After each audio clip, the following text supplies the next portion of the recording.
everyone, you're all welcome to Let's Talk with Esther Agbi. I am Esther Agbi. I hope you're all doing very well. And today I have here with me my son David. David, you're welcome. Thank you very much. Yeah, so it's so beautiful out here. Very gorgeous, beautiful day. We've been enjoying the day, and today we just have a topic to discuss. You know, there's this new social media. So the title of my discussion today is Threads. Social media in general. How much is too much? How much is too much? You know, we have the Facebook, we have the Instagram, we have the Clubhouse, we have the Threads, the new Threads, and that so many TikTok, so many types of social media outlets. You know, on its own, social media is good because as humans, no human should be isolated. We are social beings. So social media is actually good for us humans. But how much is too much? And I have my son here who is going to throw more light on it from his own personal opinion or experiences. David, what do you think about this social media? The advantages, are there advantages or are there disadvantages, or the total outlook? There are many advantages and disadvantages to social media, right? So you have the benefit is that you can connect with anyone all over the world. There are some people, for example, who I myself they may be in Australia or in New Zealand or in England, or I have another friend who's in Austria. So the social media allows you to still be able to communicate with these people in a little bit of an easier way than calling, right? Calling, you have to pay for the card and all the rest.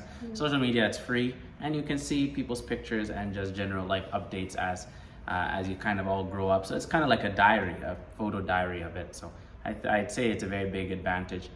But one big concern with the social media that I'm noticing is people get very addicted to it, right? Because every time you like a comment or you like a post, if you're on the receiving end of that, to get those likes, it can be a bit of a boost. There's a dopamine boost. You say, wow, okay, people are really enjoying my content. They like my content. And that can fuel a very vicious cycle of, okay, now I need to be doing more to be able to get more likes. I need to do more to get more likes, and so on and so forth, until the person is just very tired and they're spent out trying to live the Joneses life. Yeah, you're very right. Living the Joneses life, as one judge said some time ago. I heard her say, but we want to copy the Joneses, but the Joneses are broke. So what is there to copy? You know, so the social media sometimes there's a big concern there, because like no, the advantage, very good, as you said. Some time ago I just lost touch with many of my classmates, but the very moment I discovered the WhatsApp and then they created this WhatsApp group, I was able to reconnect, and I was so excited, so happy. So that's a very good point. But you know, sometimes we hear of people tend to bully others because they cannot really see them. They're not in the same physical room, but they tend to bully others. That doesn't look like a good thing. Yeah, no, and that's one of the biggest issues. Is there's a little bit of anonymity, if you can call it that, right? Sure, there may be a name associated with your account, but at the end of the day, particularly when you're talking to strangers and things like that, I think just the fact of not seeing the person's face means that you tend to be a little bit more hostile. You treat the person as an it rather than as a he or a she. You forget that they have a personhood and feelings and an identity behind them. So that's certainly one of the risks and disadvantages. Yeah, and another downside to the social media issue is, you know, there's kind of like a competition.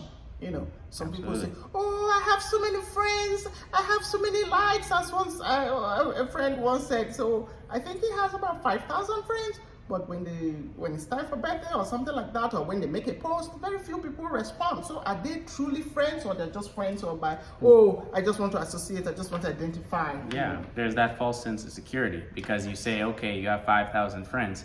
Oh, my social life is very complete. And then when the time comes where you think, okay, people should start coming out, whether it's you know, a birthday, like you said, or maybe a wedding invitation, or the birth of a new child, or something that, you know, would generally invite a lot of celebration, many people just scroll on by, and sometimes they don't even see it because they themselves have so many friends that they can't possibly keep up with everyone. So in a way, everyone is more connected now thanks to social media, but we're also a lot more further apart too.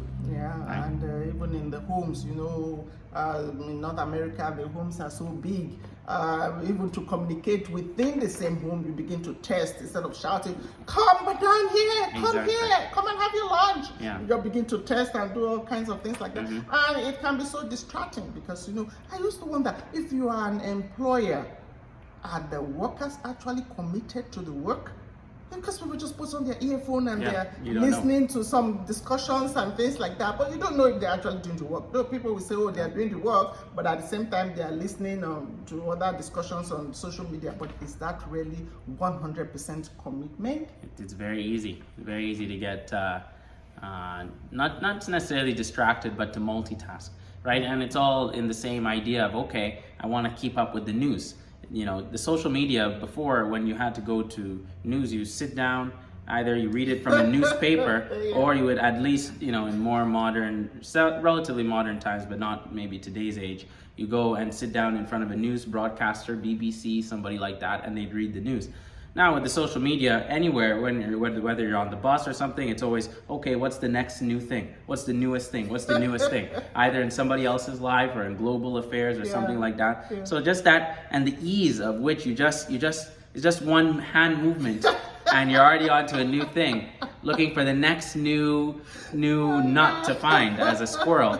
So it's just an endless chase. Yeah, and if one is not careful, you can spend up to maybe more than 5 hours a day. Absolutely. On the social media. Absolutely, it's very, very dangerous. Some religious people say, oh no, they don't want to be part of the social media stuff. Like, well, is it really benefit?